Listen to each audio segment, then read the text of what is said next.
Welcome to When Not Yet Becomes Right Now, the podcast where we dive deep into the moments of transformation, the times when not yet shifts into right now and everything changes. I'm your host, Jen Ginty, and this podcast is all about those pivotal moments in our life journeys. You know the ones, when the hesitation fades, when we take that first step, even if it feels like a leap. It's in these moments that growth and healing begins. Each episode will explore stories of resilience, moments of clarity, and the sparks that ignite real change. From personal experiences to expert insights, we'll uncover how people navigate the complex journey we call life and come out stronger on the other side. Whether you're searching for that spark in your own life or just curious about how change unfolds for others, you're in the right place. We'll discuss the ups and downs, the breakthroughs and setbacks, and how to embrace the right now, even when it feels out of reach. Because sometimes the hardest part of the journey is realizing that the moment you've been waiting for has already arrived. So take a deep breath, settle in, and let's get started. Hello, and welcome to When Not Yet Becomes Right Now. Today, I have a wonderful guest for the show, and her name is Michon Covington. She's a former VP of Finance and HR and CFO who experienced burnout and a health crisis despite her corporate success.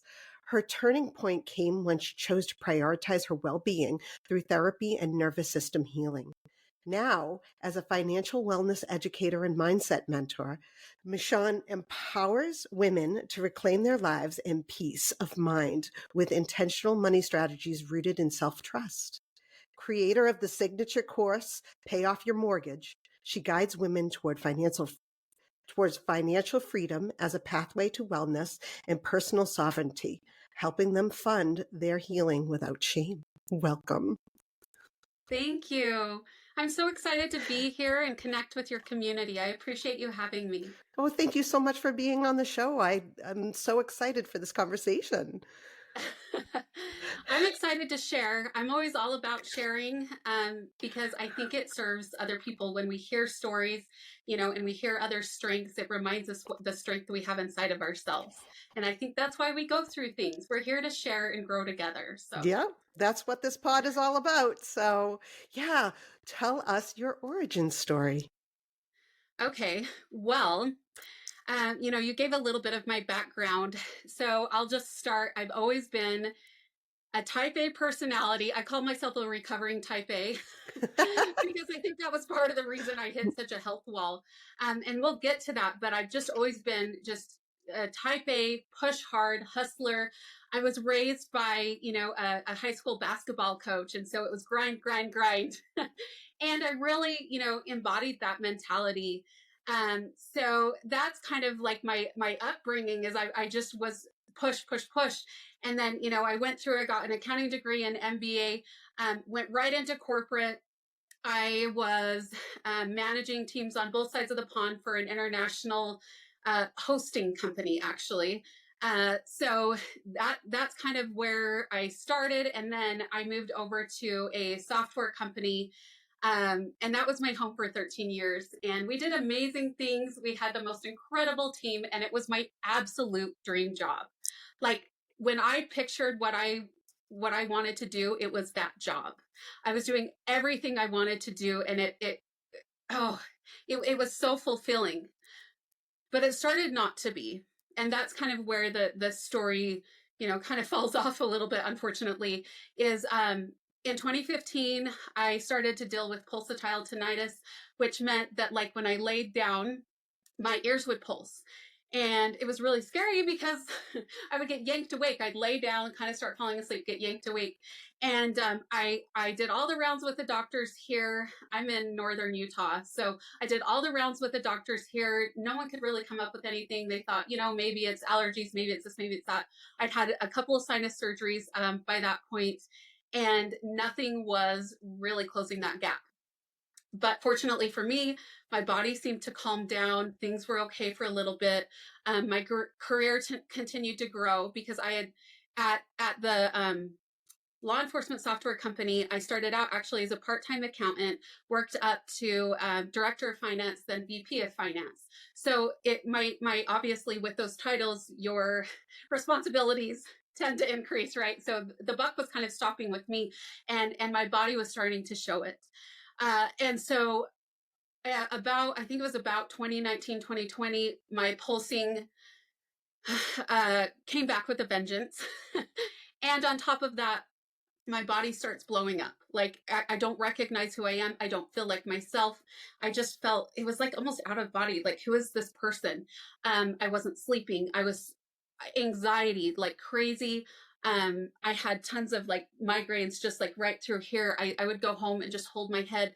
I have 3 kids. My husband stays at home with the kids. And so I'm the sole breadwinner, and I'm like trying to power through, but my body is screaming. Unfortunately, I thought it was a weight problem because, like I said, my body was blowing up. I didn't understand that that was a symptom of larger issues. And so instead, I started working with a coach, and she was doing what I asked her to do, but we were off base on what I needed. And so I started working with a coach. She was actually out of Florida. She cut me down to 1,200 calories, had me lifting heavy, and my body just, it was like, I was like a balloon. It just kept like almost floating. It was insane. And I'm just like, who is this person? I'm really, really interested about that your body was like blowing up. But is this particular tinnitus, is that something that's common, or is that like something that's pretty rare that not many people know about? It's pretty rare. Okay. And the doctors like had a tough time.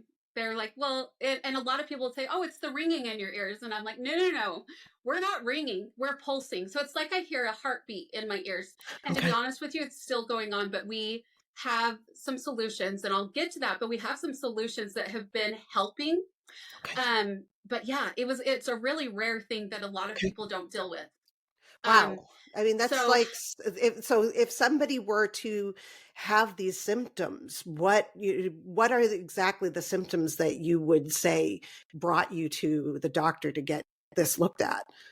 Well, it was me pulsing. I mean, Mm. I being yanked awake night after night after Wow. night, um, made me realize like something is not right. And it kind of all ties in with, like I said, I was kind of chasing weight loss, which made it worse. Okay. And that's when I realized I met a functional nutritionist here. He's incredible. He's on Instagram as Fitness Dane. Dane saved my life. I didn't realize how far gone I was. My body was screaming at me. I'm in this career, like just loving my life, but like so sick. Like Mhm. my job was incredible, but you're one whole person, right? And so it wasn't working. And so I run into Dane. I'm explaining to him what I'm doing, and we kind of joke that like he was biting his tongue so hard that it was like gonna bleed because he's like, "What you're doing is never going to work. Mhm. This is not a weight loss problem." And that's where we can kind of start talking about what happened, because I don't want to make this about weight loss. It's Right. about kind of finding your way and finding your journey, and loving your body enough to allow yourself to do it. And so I start working with Dane. um, at the point I started working with Dane, I was VP of finance at the law enforcement software company. Me and 2 other gentlemen, incredible.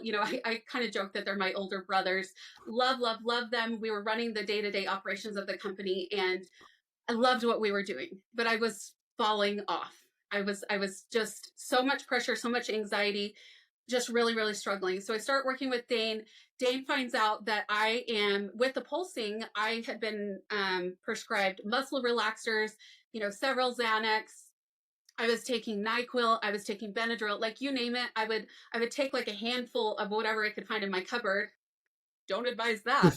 And then I would kind of fall asleep for a couple of hours, wake back up, take more, because like that's how I was holding on.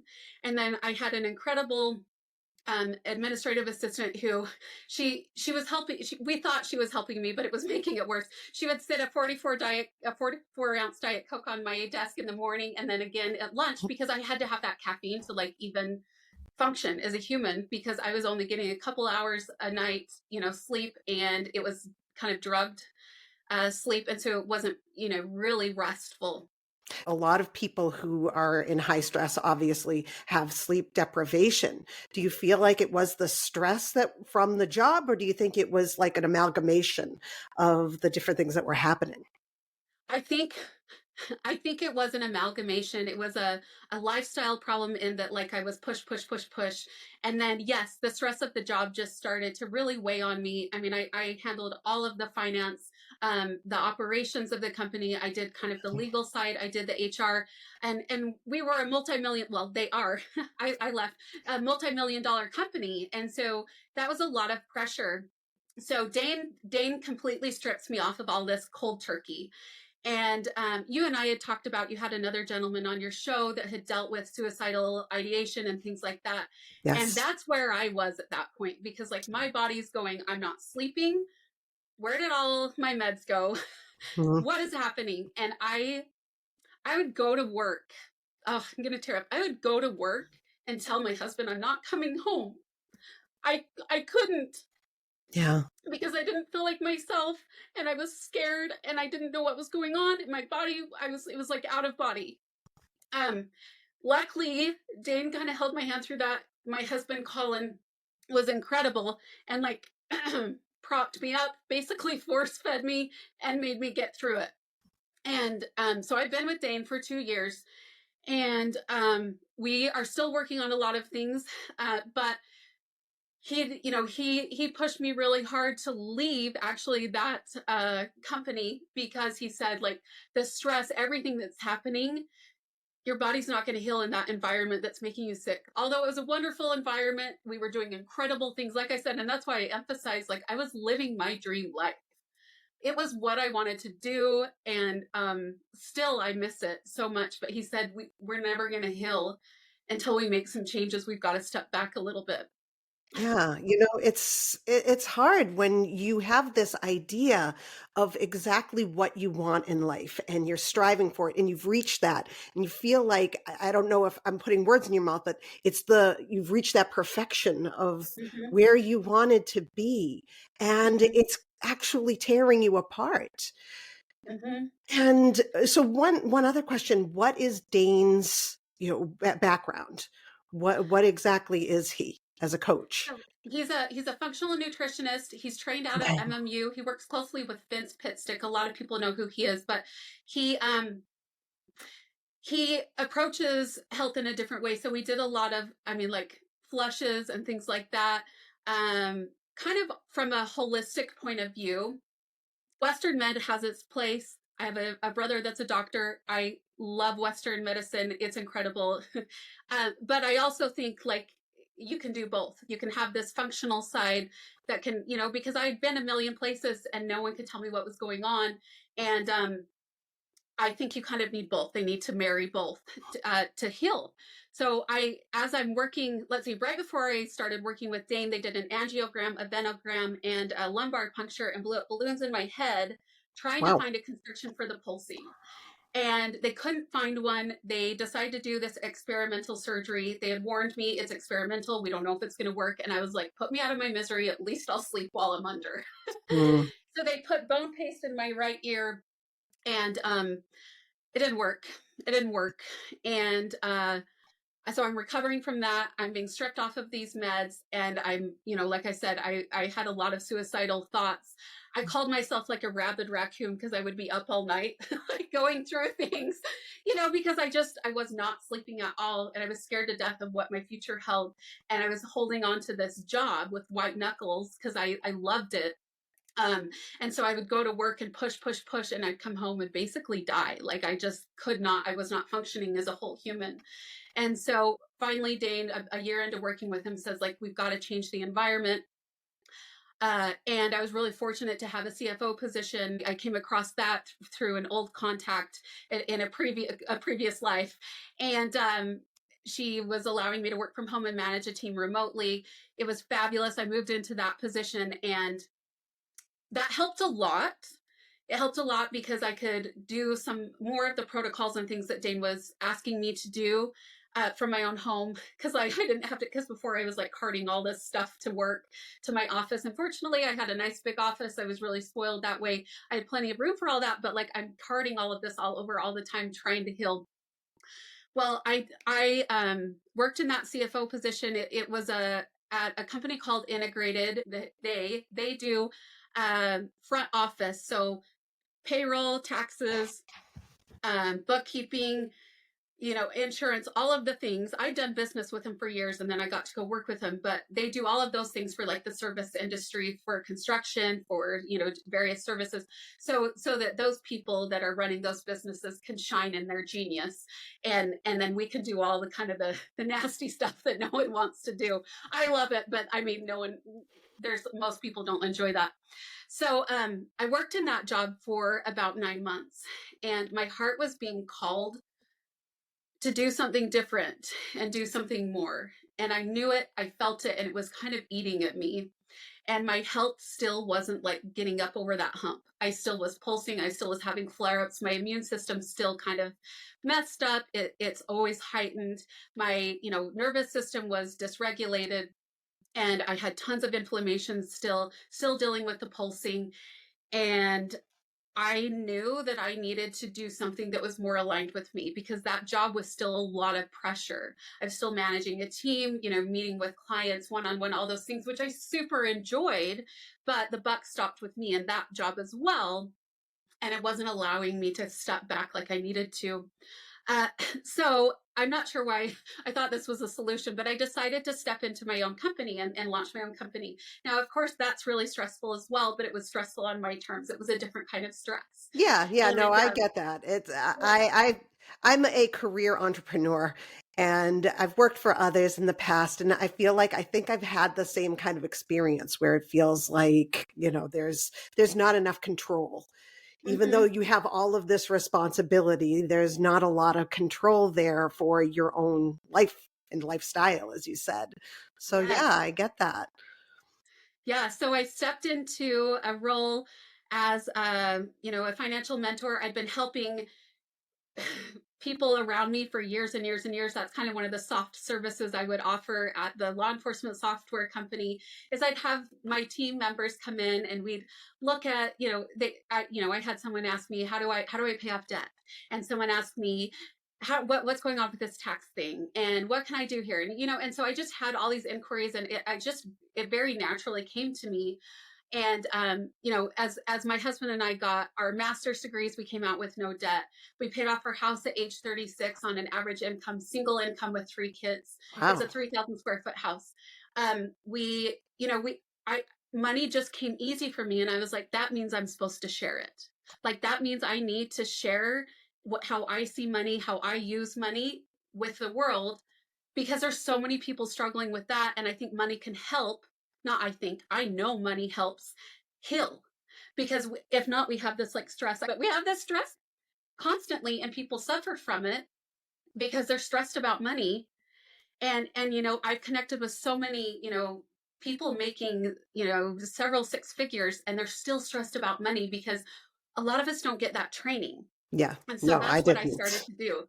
Yeah, Yeah, I see. never got that training. I wish that in school, that was one of the major parts of like high school, was at least one financial study at least a year so that children can better understand going out into the world, right? I Exactly. have no idea how to balance a checkbook when I went into college. I had none of those experiences. So having someone like you would be an incredible addition for someone. And again, you take away stress in that sense because you understand finances. Little one learning to navigate their big emotions? Meet My Moody Monster, the pull apart buddy to help kids understand and manage their feelings. With its fun, interactive design, Moody turns tough feelings into teachable moments, giving your child a playful way to express themselves. Whether it's after a rough day or when those big frustrations hit, Moody is there to lend a hand. Perfect for calming down or even just a cuddle. My Moody Monster helps your child communicate their emotions while learning healthy coping skills. Go to mymoodymonster.com to learn about Moody today.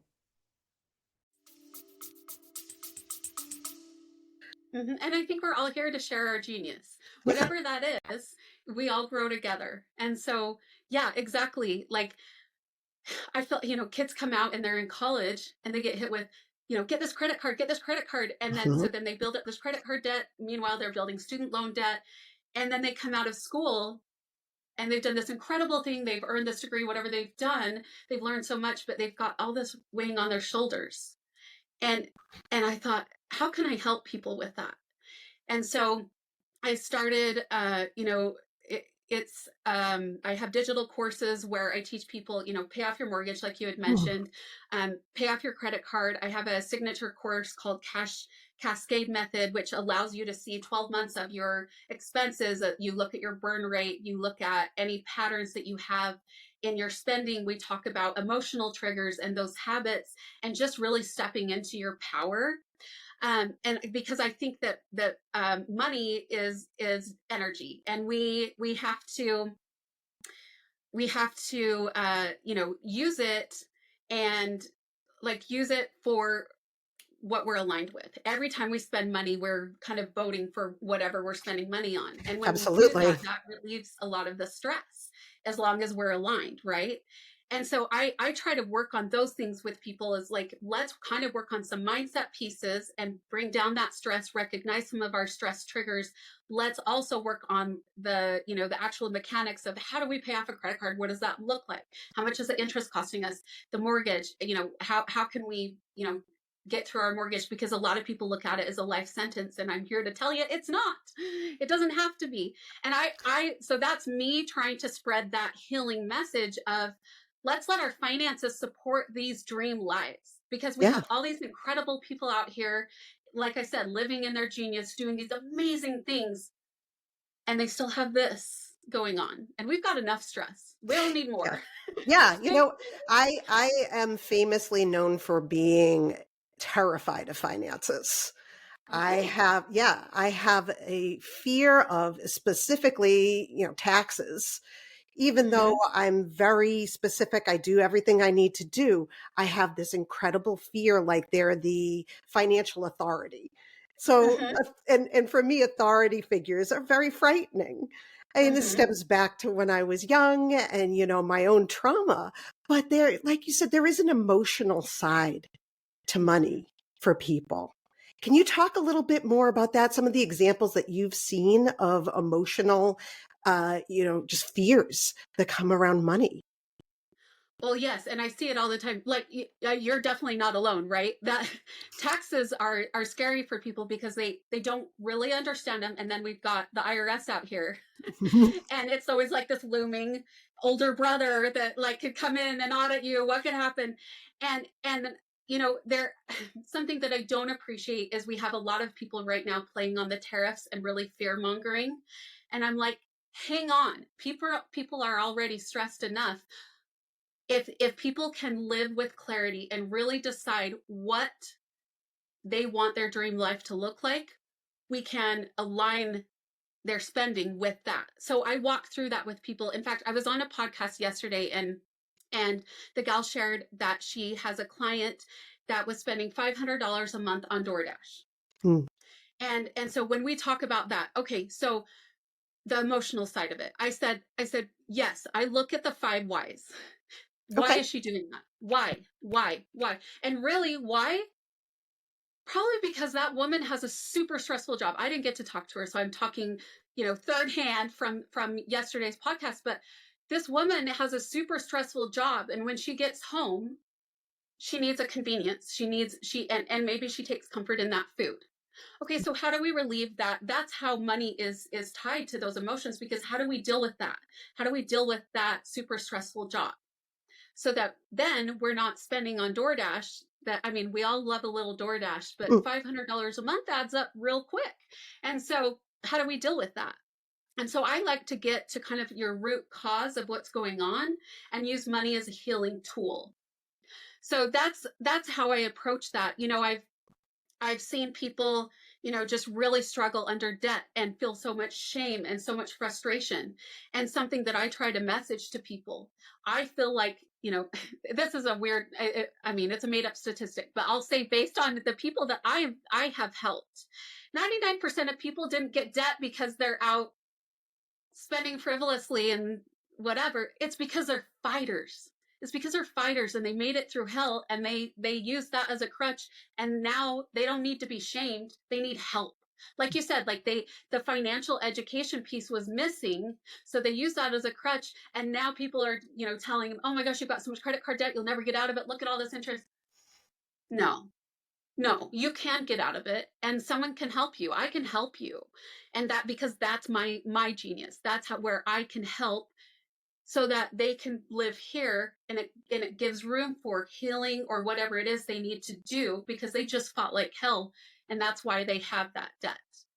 I very rarely come across someone that hasn't been through it, through life. Life rings our bells.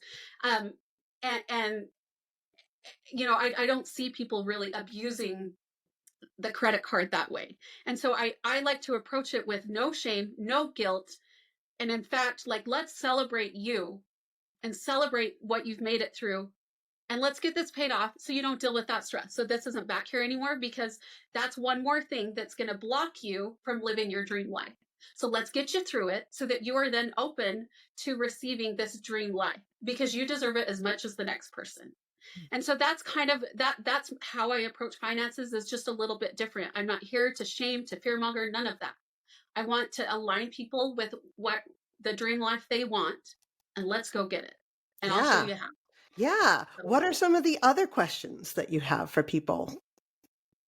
so other questions in terms of Oh, finance, or yeah. When you say you ask a few questions, the why does she do oh, this? Yeah. You said there were a couple of questions that you have. yes. So I like to look at emotional triggers. So something that I move through in my digital courses is we'll look at what triggered that. Was it a late night? I'm really, anxious or something. So I'm on my phone at night and I'm on Amazon and I'm buying these things. People don't realize how quickly that adds up. I So it's do. like, I it do. does add up quick. And so that's something I advise. I say, if it's not an emergency, which it usually isn't, put it in your cart. You leave that for a week. And if you come back and you're like, no, I need that thing, buy it. Buy it. Because we have our cake and we eat it too over here. But we got to decide if that's a cake we want to eat. So, I really, it's more about the why, always about the why. We just always dig and dig and dig to the why, to the very core of what's going on. Why did that person have that trigger? What habit has been formed so that they are, experiencing that trigger? Like that woman with the DoorDash, what's going on there? And so those are the kinds of questions I ask my clients. Just why, and I kind of make them, it kind of gets to kind of a tough spot sometimes for people. Like, maybe they don't want to explore that, but when we can explore their money story, what's going on, because really money, like I said, is energy. And when we can get to the root of that, they can let it go, or they can start recognizing that behavior and either stop it in its tracks, or play into it if they need to, but they recognize it. And I like to arm them with that, and arm them with the confidence that they have the control. They're not out of control. They are infinitely powerful, and they can choose. And if you do choose to get DoorDash or order Amazon at 11 o'clock at night, there's a reason, and I'm not here to shame you. We deal with that too. We deal with that, and we address that deeper issue, and we get you back on the path where you want to be. No, that sounds amazing. Yeah, there really is that real emotional trigger for people. And it can be just about anything, right? I'm sure you've run the gambit of different triggers for people. Yes. Yes. Well, and for me, where I've lived that healing story and I'm still in it, I can relate to a lot of things. It's been very, very humbling as I've worked through that and noticed what my triggers are. As I was so sick, I was willing to spend money on conveniences and things like that. And of course, we get charged for the convenience. Like, Hmm. so that's kind of how I marry the two. Like, I've walked through fire. Someone else has walked through fire, and we're here, and we're going to get your finances in order, and we're going to do it peacefully, with no stress, no shame, and we're going to just show you how much control and power you have. So that's just always my approach, is arming people with that confidence, because I think when we have that confidence, we make different decisions. Absolutely. Yeah. Yeah, it must be a hard road for many people you work with, though. I can just see myself resisting. Do you get a lot of resistors?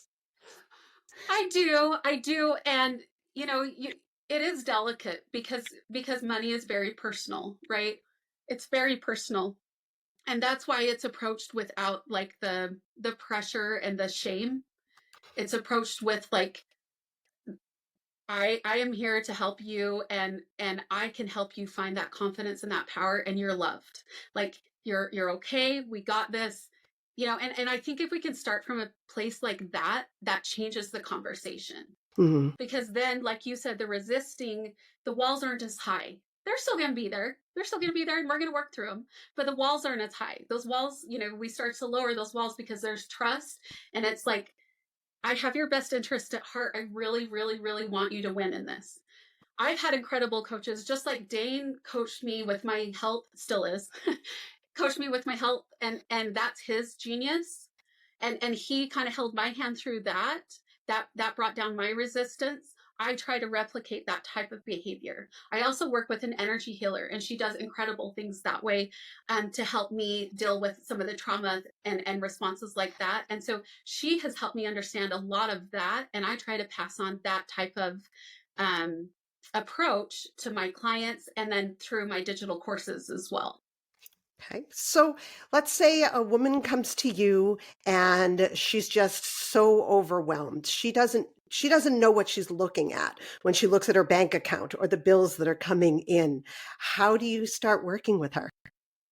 Okay, so first thing I would do, so I mentioned I have that cash cascade method tool. And so it has several different tabs, but the main thing is that you can see, we would lay out her cash. So we would go through an intentional spending plan. We'd say, okay, where are we at with things? What are we spending on now? And I don't ever say we're doing a budget. Budget sounds like diet. Mm. Nobody wants that. Yeah, Right? Like that's nobody right. wants that. Nope. And so we're not doing that. We are literally just logging what's been happening. So I say, pull out 3 months worth of statements. Let's just pick through this. And then we get it on the cash cascade. And what they see on the next tab is, I call it the burn rate. So it's the amount of cash they're burning through. And it lines up your spending over like the 12 months, and you can see where maybe we have some things that maybe don't align with our goals. I also like to look at people's paychecks. Where I, worked in HR, I was finance and HR at the law enforcement software company, and I cannot count the number of people that did not pay attention to what's being deducted from their paycheck. And Mm. there's so much money there. I people will celebrate getting a tax return, and I'm like, oh, good. So you gave someone an interest-free loan? No, we don't do that. That's money coming out of your check that could get you closer to your goals. And are we investing in our retirement? If so, are we doing that in the right container? There's the traditional versus the Roth. So I like to walk people through their deductions as well, because people just assume that their employers are looking out for them, and they might be, but a lot of employers are cutting the check just according to the information you gave them. And if you did not take the time to make sure that you fit those deductions into your goals, or maybe you didn't understand them, maybe they weren't, discussed the right way for you, you're losing money every month out of that paycheck. Mm. And so like there's that top level, and then we look at credit card spend, and we identify credit card spend targets, because I don't like that we have that, like, the emotional piece removed when we swipe. It's like we don't feel that pain, and I want you to feel pain every time, but there's that removed piece where people aren't feeling that resistance of, oh, I'm handing over a $50 bill, right? We don't live in Mhm. that world anymore, but we have to look at what's going on the credit card and make sure that we're really looking close, that it aligns with what we want. Are we voting for the right things? So that's where I would start, is lay her out on that, lay all her finances out, go through that intentional spending plan. And then, I do case studies in some of my courses. In the Cash Cascade Accelerator, we have a case study on a real life family, and like, Mm. how do we make a family with hobbies, with debts, with careers, all these things, how do we make that family work through some of these things? And we go through and we say, okay, this family wants to pay off their credit card. They've got $5,000 of credit card debt. Okay, well, right now they're not even meeting their needs because they're overspending. And so we go through and we just pinch a little here, pinch a little here. We don't say never go on a vacation and never do. No, life is meant to be lived. We just pinch a little bit.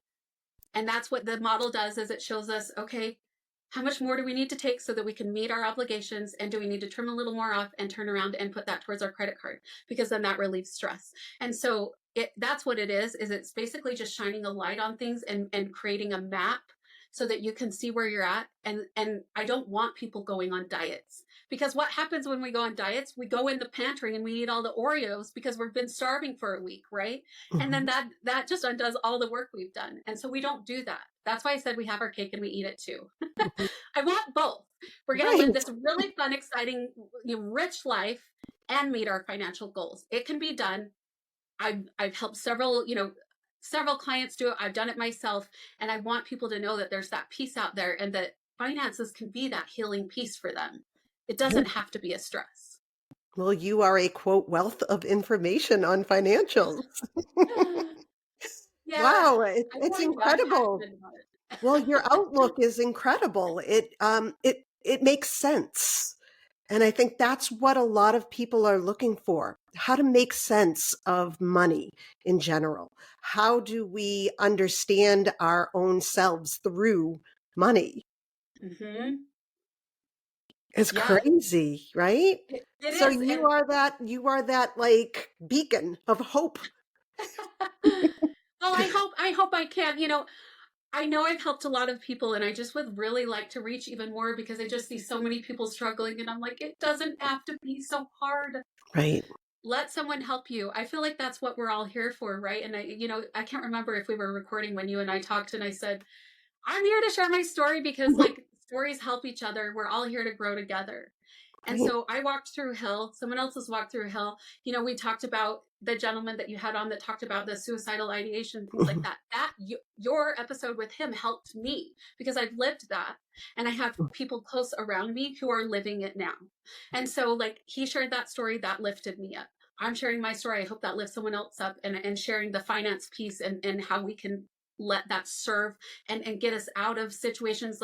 I've helped people leave toxic situations because we arm them with their finances and with the confidence, so they don't feel like they have to go into that icky situation anymore. That is so important. Yeah, when you're looking at a person who's in maybe a domestic situation where they are being financially abused as well as other abuses, it's important for them to feel not the victim in it, that they can pull themselves out and get the money they need to leave if they have to. Mm-hmm. I think it's key, and it just I actually was on with, because I also do small business, so I was on with a client earlier, and I said, when I arm you with the confidence, you can act like you have that confidence, right? Like when your finances are in order, it just makes you feel like you have more power. You have that confidence. And so it's like, how do we give people that? So if someone needs to leave that hard domestic situation, or someone needs to leave a toxic job, or whatever it is, we can arm them with that confidence and that peace, because it's already hard enough. They don't need to worry about finances on top of everything else they're going through. So let's arm them with that confidence so that they at least have the peace with that. They know they're not going to be on the street, that they're going to be okay. Because a lot of times in a domestic situation, mama's got babies with her too, right? And she's got to make sure she's got they're fed and they're taken care of. So when you arm them with the confidence, they can get out there and act with that confidence, and it just spreads. Yeah, it does. And that's beautiful. That's a beautiful thing to be able to give to someone who is in such a pressure situation, to give them hope that they can survive outside of a relationship or outside of a job that is toxic to them. It's great. Yep. That's why I say we're all here to share our gifts. And if we do that, then we can help each other grow. You're here podcasting, right? And you're sharing these incredible, impactful stories. That's so powerful. It's so powerful because this is giving people a chance to share those messages and enhance everyone's lives. So it's when we share that genius, we all get better together. Yes, we do. Tell us where we can find you. Sure. So I have a website. It's michoncovington.com. We'll have to drop the link because my parents blessed me with this name that no one Oh, can spell. I'll be But sure to spell it constantly in the show notes. I'll keep putting it in there. oh man. So I always have to spell my name. But so I have a website where you can find all the information about me. You can see how to work with me. I'm also on Instagram, of course, and I'm Michon P. Covington because believe it or not, someone had taken Michon Covington. I thought, who else could possibly have that name? But anyway, it was taken. So we're Michon P. Covington over there, and I share a lot of insight there as well. I'm on LinkedIn as well as Michon Covington, and I will say, I'll invite you. I love hearing from people. I love, even if it's a little messy, let's chat. Let's get through it together. So I love hearing from people. I would love to, hear, where you're at with things, whatever's going on with you. It's not an assistant answering my stuff. I'm very passionate about making sure that it's me answering and talking to people and supporting them. So Thank you so much. I mean, that's what we all need out there in the world. We need people who are willing to listen and to give us a little help when we need it. yes, absolutely. Well, thank you so much for this conversation. It was, again, quote, a wealth of information. And you are, you're beautiful for sharing that part of things that can be so scary and messy for others. Well, thank you. I appreciate you having me on. It's so fun to connect with people. It is. Yes. Thanks. Thank you for joining us for this episode of the podcast. This show is produced by Phoenix Freed LLC, and I'm your producer, Jen Ginty. We hope you found today's conversation insightful and inspiring. If you have a story of your own about when a not yet moment became a right now, we encourage you to reach out and share it. You can find more information about being a guest on our show at whennotYetBecomesRightNow.com. Remember, you are not alone on your journey. Whether it's a journey of healing, growth, or transformation, every story matters. Thank you for listening, and we'll catch you next time with another inspiring episode.